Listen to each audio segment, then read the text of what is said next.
Okay guys, today on Chris Does What? Bad engine. We have a stuck valve in our head, so we have to pull all this off and take this head off and take it to a machine shop and fix it. Hopefully there's no cylinder wall damage or piston damage, because that's a whole different story. But I'm thinking that this may cost us, what is it, 3 beers an hour? Is that what our mileage is going to be? Yeah, that's what we're talking about. 3 beers an hour. So we sprayed this off, and now I took some simple lock nut, because this thing was this was a boat in the ocean, so the rust was bad. So I have to make sure that everything moves fairly simple, or I'm going to be doing a lot of cutting.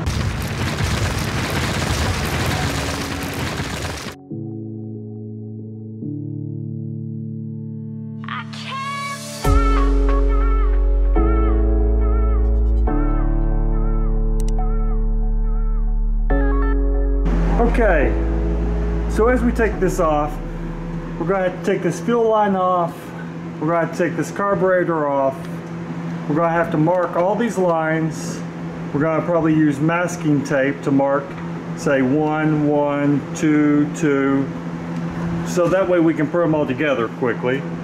Here's our firing order. So let's see, this is the far cylinder.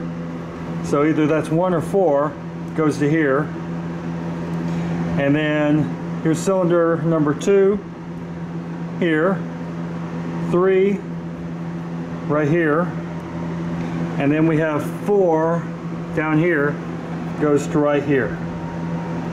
Or if this is 1, then this is 2 to here, then this is 3, then this is 4. But that's the order I go on. And we're going to take this is our fuel thing, which they said to me it didn't have a pin that held this on, so I'll have to find one of them. This is also our transmission shift linkage, and that's some cool stuff. I've already moved the coil down here because this was unbolted. I bolted it back on to clean it up. But I'm going to take this and move this to the side like it is, and I think we'll be good. Of course, we'll have to take off these our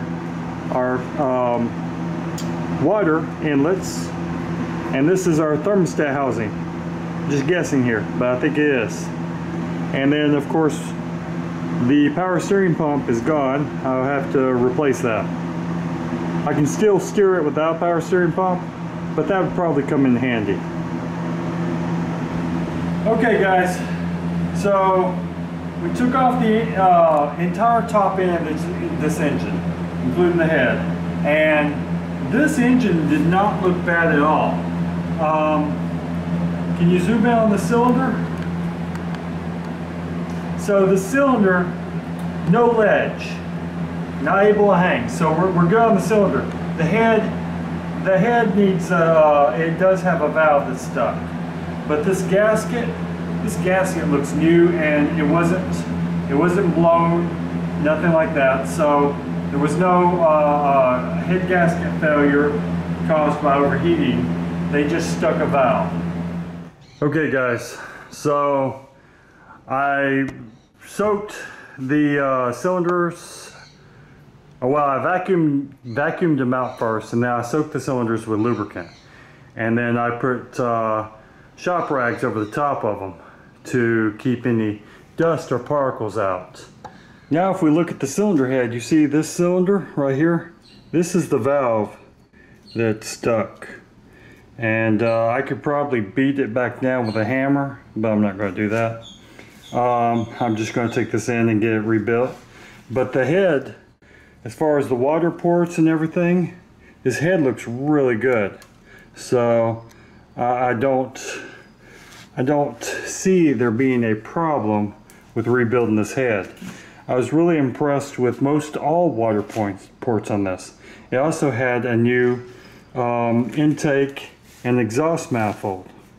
So that's going to make this this job really easy. Here's the intake exhaust manifold. This sucker's in great shape. Let me turn this over. Now the elbow is pretty much gone, but you see these water ports right here? They're pretty clear. So I'm pretty happy with that. This elbow is another story. So I may just replace this elbow. This jacket's completely clogged, and these are starting to fill. But yeah, it looks like they put a fairly new engine in it. So I'm gonna call it a night. I can't finish this tonight. Gotta get the head rebuilt. But if you like this channel, please subscribe. If you like this video, hit that like button. It's down there somewhere. And if you're looking for investments, I've left a link for Acorn. I get $5. You get $5 if you sign up using the link below. And we also have supplements. Supplements make you feel so much better. It gives you the energy to buy a stupid boat and try to fix it. So y'all please take care.